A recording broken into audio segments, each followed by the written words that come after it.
Mightily impressed I was as well, but lovely bikes to ride. I actually meant out on the racetrack with all these hooligans. Oh no, I wouldn't do that. All these young men around you.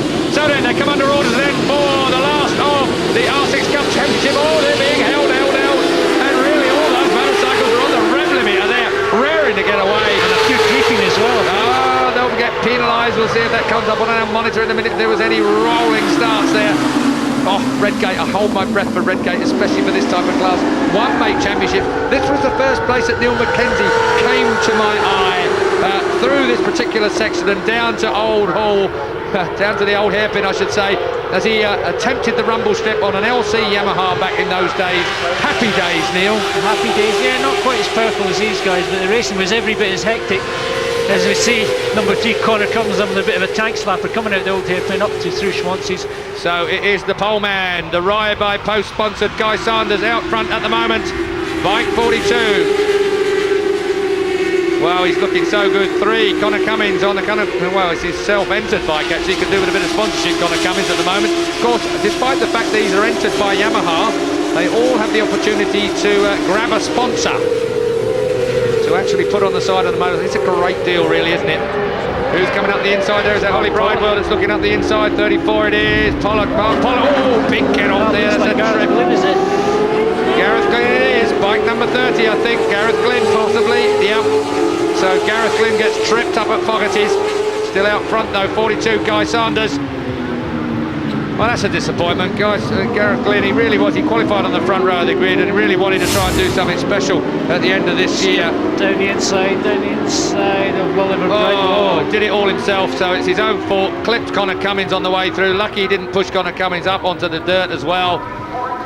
And Gareth Glynn goes out, and that really is no man's land for him, of course, because he has 119 points, and that's going to, I think, put him in the top 5 at the end of this race pretty much anyway. We'll have a check on that in a while. If it does, he'll be excluded from coming back next year as well. Tough call for some of these youngsters. 16 to 23-year-old is part of the criteria. Can't have raced in Superbike, can't have raced in Supersport. Mustn't have finished high up in other championships as well. Through goes. That's a great move. Mark Pollock then at the old hairpin. Don't know why they call it a hairpin, because it's a hell of a quick right-hander. Used to be a hairpin that went under the bridge back in the well, dirt track then. Yeah, it was a dirt track then. Yeah, but don't you remember that, Neil? That nice pass there. And normally when you run that wide and you go underneath someone going into the hairpin, it's difficult to get back in front at Schwanzes, but he managed to hold that line nicely. Some great names around this racetrack. Kevin Schwanzes. Oh, he's wide at Coppice. Really wide. Too wide. Well, this is going to be a drag down towards Fogarty's. The S's then into the braking area. Mark Pollock will be looking for a ride up the inside, and yeah, does that nice and easy, doesn't he? Does he pull it down? Yes, he does. So he just about clips the apex. Tell you what, he's looking a bit desperate in the middle of there, though. The apex on the bit of pain, yeah. James Hillier just spectator in 3rd position there, just watching what's going on in front. At the moment. Oh, around the outside. Oh, dear me. Melbourne Loop then. As they head now up the hill towards Goddard's. 34, Mark Pollock from 42. Colonel Guy Sanders. Out of Goddard's, onto the front. Oh, out of the seat again. Guy Sanders then looking like the desperado that he has become. 17 slides up alongside him. Ian Lowry. This will be a result from Ian Lowry. So Ian Lowry, where is he in the... Ian Lowry's way down in the order, only 38 points to his name this year, 10 points his biggest score so far this year. So this is by far and away Ian Lowry's best ride of the year. 17, Ian Lowry. We didn't have a one to watch this week, featuring Richard Wren in our break period, picking up his new bike for next year. Richard Wren up to 12th, 17th place qualifier, already making progress. Michael Niblett in 6th place on the Rex Judd Yamaha. Ollie Bridewell in 5th place. But it's still 34, Pollock out front. 42, Sanders in 2nd place at the moment. Ian Lowry still there on bike 17 in 3rd place. James Hillier, bike 37 in 4th, 46. Ride through penalty, jump start for 17 and 8. That's Ian Lowry. So Ian Lowry has got a ride through penalty, and so has number 8, Philip Elton. So Philip Elton, and well, that is cruel luck for Ian Lowry. They look very keen on the grid. And he's just put the fastest lap of the race in 1:41.7. That is really, really tough for him. Well, you've got to feel sorry for Ian Lowry. Yeah, having the ride of the season really, and Yeah, what's he going to feel like when he sees that board when he comes round? Sick as a pig. sick as a parrot. And all these young men, they've already had their outing here this year, because of course they raced at GP, 2 races at GP, one on the Saturday which was dry, and one on the Sunday that was completely wet. There's the board going out for Ian Lowry. I can't imagine what will go through that young man's mind when he sees that board. That is, of course, assuming that he notices it. He's got his head down so hard and focusing on the rear end of Guy Sanders in second place on 5:42. There is Lowry, the luckless Lowry as we will now call him. Penalty for a jump start for 17 and 8. Number 8 is way down the order in 18th place, a lap behind already, so he's not going to worry about it. In fact, he's not. I did him a disservice there. He's 22 seconds behind at the moment. He's only just crossed the line. Yeah, if you're going to jump start, you may as well make it count. Richard Wren in 12th place, 9.9 seconds behind the leader. Long way back for him then. He will score points. Not that it matters, of course, he is the champion already. Well, like I said already, Adam Jenkinson is here with us at the moment.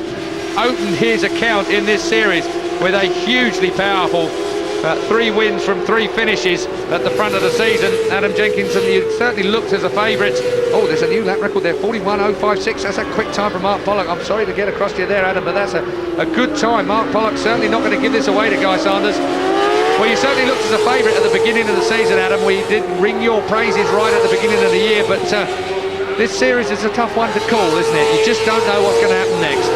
Yeah, for sure, it's a tough series now. You can see these new lads coming in and progressing all season for your likes of Mark Pollock and Guy Sanders, who were struggling at the start. But yeah, first 4 meetings were brilliant, like, but just a bit of bad luck and learnt by my mistakes. Probably have a go next year. This weekend, I don't think I'll be fit to ride. I was going to have a go, but there'd be no point really. So.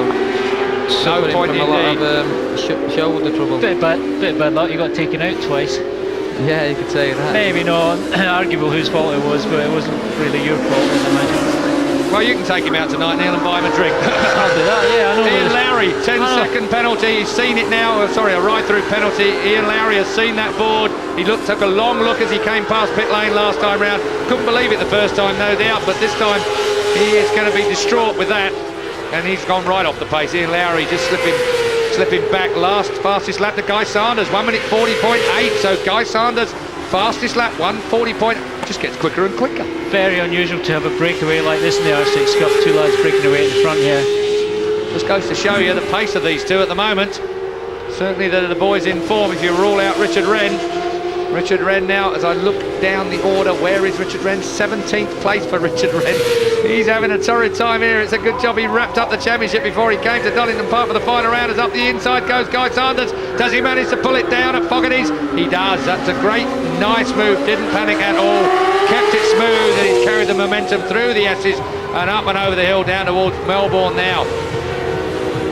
Looking back up the track. Oh, Mark Pollock repays the compliment. There's 7 laps to go. Yeah. Still 7 laps to go, and these guys battling out. They need to have a look at the pit board and see that they've got a good gap, and then maybe just save the argy-bargy for the last lap. They've just ruined our commentary though if they don't give us plenty to shout. They can't hear us though. They will do when they watch the repeat. And they'll know exactly what you said about them. So, Guy Sanders, bike 42, chasing down Mark Pollock to doubling up.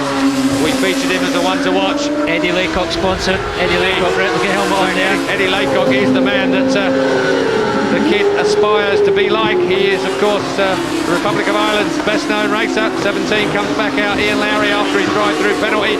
Of course, there is also a speed limit in pit lane, and if he overdoes the speed limit through pit lane in his drive-through, he'll pick up another penalty and have to come in again. Lap 6 of 12. Well, I think it'd be unlikely that he did what Carl Harris did at Mondello when he had a ride-through penalty and still finished on the rostrum. Yeah, well, that was a bit of a ride, wasn't it? Certainly was. So, Guy Sanders still looking for a way past if he can. Michael Niblett in 5th position. That's a real strong ride for him. That is as well. Right at the end of the series, the Rex Judd sponsored R6 of Niblett now in 5th place. Said he feels a lot better. Came to see us here in the commentary position before the beginning of our show. 42 goes through Guy Sanders. Sanders 3rd at Knockhill, 2nd at Friends on the GP circuit, 1st at Alton Park, and the fastest lap, and of course rider of the day. Slightly controversially awarded there, I would say, Mr. Mackenzie, as well. I did expect you to go with the HM Plant Honda of Carl Harris, but you decided to go with the youngster, and I think, on reflection, deservedly so. Well, make your mind up. You know me, I'm across that fence at the moment. Well, it was slightly controversial, because the obvious choice might have been Carl Harris if you... It was for you, but I've been, me being the expert, I've been given that privilege of making the decision. It's just an end of season swipe. I quite like that. It's the first time you've shown me a wheel all year. Last lap, I'm right up here. Thank you. That's what teammates are for. Yeah. Down Craners as Mackenzie canters himself up. He's fighting form here in the commentary position. There's still a few laps to go. Indeed. 34 Mark Pollock still hanging on from Guy Sanders. Sanders wringing the neck of the R6. See, his right hand is what your right arm's for. Except for this evening when we go to the party. That's what sparked you up, didn't it, when I suggested you'd be buying drinks, Mackenzie? Well, yeah, I'll take Adam out. So I know there's a few 3 beers tonight. I'll give him a night he'll never forget. Why is it my desk is the only one with wine, cake and chocolates on it, Mackenzie? Where are your well wishes? You're the only one that accepts bribes. Allegedly. That's a very harsh comment indeed. No victimisation of any team here. 34 Mark Pollock leads them from 42. Guy Sanders at the S's. Lap 7 of 12. Sanders still with the fastest lap. 1 minute 40.872 on lap 4 that was. We are on lap 7. This is the Melbourne Loop. Sanders will do well just to, well, hang on to some of that momentum and use it maybe a little bit later in this race if he wants to go out with a race win. Although you've got to say that through that dead stop turn, point and squirt kind of swervery that Mark Pollock's pretty good there. Completely stock R6 Yamahas with a race silencer on D28 Dunlops. These bikes are exactly what you take away from the showroom. Just so impressive lap times around here. 140.369, the fastest lap to Mark Pollock. Absolutely incredible for a standard road bike. Still James Hillier in 3rd place, still Ollie Bridewell in 4th place, still Michael Niblett in 5th place. Bob Collins is there in 6th place. Connor Cummins has slipped now down to 7th place, having taken that clout up the side at Fogarty's. Lovett is 8th, Newell is 9th, Bray is in 10th place. Ian Lowry, after that drive-through, has slipped to 11th place at the moment. 142.058, his fastest lap on the last lap. Lap 8 of 12. Really is, it's a 2-horse race quite literally. And it's a bit of an enthralling one as well, because I don't know how you would call it, being the expert in here, Neil. I said it myself. Do give us a shout and let us know what you think this is going to turn out like. Right, well, I think Mark Pollock's going to win. Thank you very much. All right, my money's on Guy Sanders then, because I like to get my old wallet on the table. You can have a slice of my chocolate cake that Charlotte Pullen has been so kind to bring me here. There's no flapjacks this week from Scunthorpe. They are there. They are there. Mara Brown, Paul Brown. He has the flapjacks. It's just that you have been slack and haven't picked them up. So then, as we come through the Melbourne Loop on lap 8, at the end of lap 8, up towards Goddard's. Not much more we can say about this race at the moment, except Mackenzie's money is on the counter here for the man who leads, the Dubliner, Mark Pollock. Well, I've got to go with the Celt. That's true. Very little you can change in these bikes, apart from a few clicks of suspension. Do you find, Adam, during the race weekend that you change your bike much? To be honest, I struggle at the start, a bit of setup problem, but now I'm not that fussy really, standard back, so I've left it the same for every track. Pretty much keep it the same. Which surprises me really, with Richard Wren saying that he'd had such a problem with the front end of his motorcycle in qualifying. Well, especially at Old Park when he was running at the front, looking like he was going to run away with it. He certainly didn't look like he had a problem with the front end at Old Park. Maybe he had a genuine failure of some kind that he's not managed to dial back in just yet, but who knows? Richard Wren's problem definitely seems to be terminal, because he's nowhere on our leaderboard at all. So I would imagine that he has pulled into pit lane and decided to retire from this race.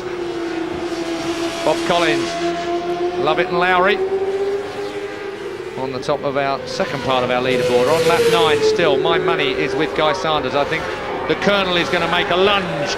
Adam, we're not expecting you to join in with the two senior citizens you sit alongside right now, but who's your money on out of these two? Well, listening to Guy last night, what he was saying, I know he's going to be trying for that win, and I know what Guy's like, so I'd like to see Mark win. I think he deserves that win. He's been trying all season, he's been up there for the last few meetings now, but I'd have to say I think Guy comes across pretty strong, you know, so, and according, like I say, what he was saying last night, he's up for that win. Mark Pollock, last 3 outings he's been third. He's been on the podium the last 3 times, 16 points apiece he took for that. And a lot of encouragement then from pit lane. Adam could well be right. Last lap, Mark Pollock. Be prepared to hand over your cash, Mackenzie. I was about to say the last lap. Guy Sanders is the fastest lap, which he did, but Mark Pollock's just better than 40.168, so reacted well. Guy Sanders, of course, winner at Alton Park. You've got to say, consistency-wise, that Mark Pollock is probably the better of the two, but yet to win. So it is an enthralling session we've got here from these two.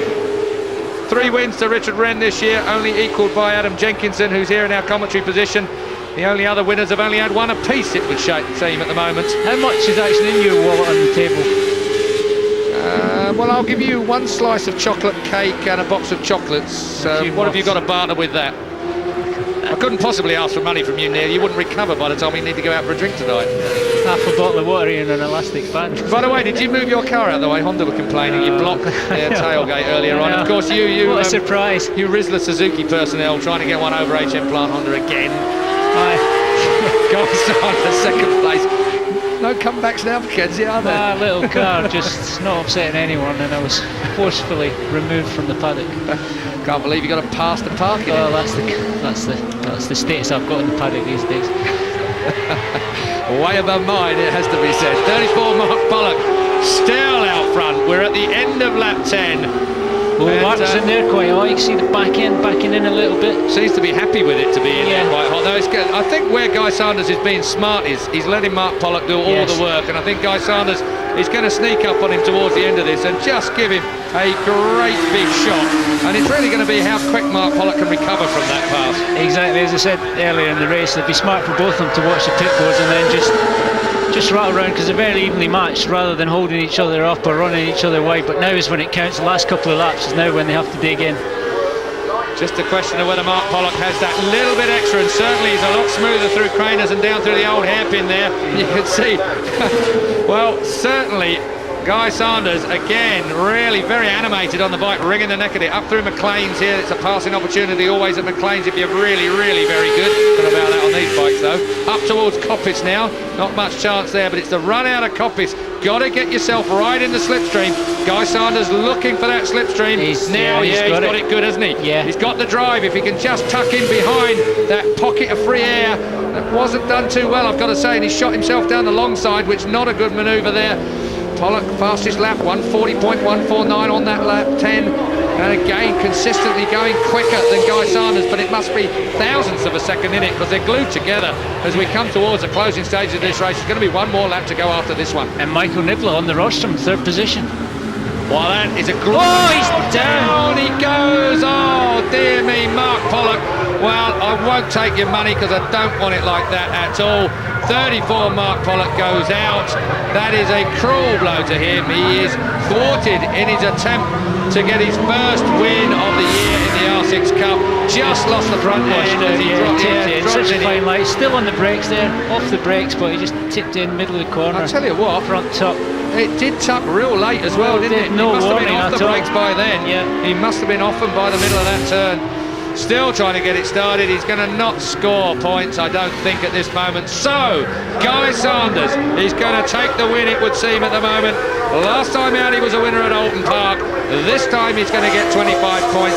That is going to leap him up the order. I'm not going to do the mathematics as to where that might put him in the championship. But of course, if he finishes in the top 5, he won't be back in the R6 Cup next year anyway. He will have to go and find somewhere else to play. But Guy Sanders certainly seems to be ready for a move up to maybe Supersport, maybe Superstock. It's very tough to find your way into Superbike nowadays. The leap from R6 Cup racing into Superbike really does seem to be reserved mostly. Well, in fact, having said that, Kieran Clark made his way up there. Tommy Hill's done really, really well. But that was with the help of the Virgin Mobile Superbike team as a prize for winning this series last year. Guy Sanders lead. James Hillier second now, and Michael Niblett in third position. Ollie Bridewell fourth, Conor Cummins fifth, Bob Collins up to sixth. Well, I think Michael Niblett, after the troubles of his year, really does deserve an award for endurance this year. He's been a bit of a walking wounded, just one of those niggling injuries that play up throughout the season. Certainly seems to be better here at Donington Park. He enjoyed himself here at the non-championship GP round of the R6 Cup. Well, he's another one on for a season of R6 Cup next year. Indeed. He's a big lad, Michael Niblett, though. He immediately gives a bit of a disadvantage as through comes Guy Sanders to take the win, but oh, disappointment indeed there, etched all over his face. So often Donington Park bike series this year. Next year it will be up to Richard Wren to do the same. Let's take a look then at the confirmed results. It was a win for Guy Sanders again, and absolutely outstanding. Well, man of the match may come to Michael Niblett. Of course, Neil Mackenzie, I prompted him all over the show, of course, as far as who he should pick as the Think Rider of the day. Might I suggest that Michael Niblett may well be a contender there. James Hillier in third place, Ollie Bridewell fourth, Conor Cummins, Bob Collins, Ian Lowry. Now then, corrected arrangements as far as this is after the rounds have been dropped. Richard Wren is the champion. Ollie Bridewell will get £7,500 for finishing in second place there. Guy Sanders will get the £5,000 for third place for that 139 points. James Hillier and Gareth Glynn, well, all they get is the possibility of not racing here next year. The top five will not be back in the Yamaha R6 Cup next year. Of course, Adam Jenkinson, Conor Cummins and John Boy Lee, they do have the option if they want.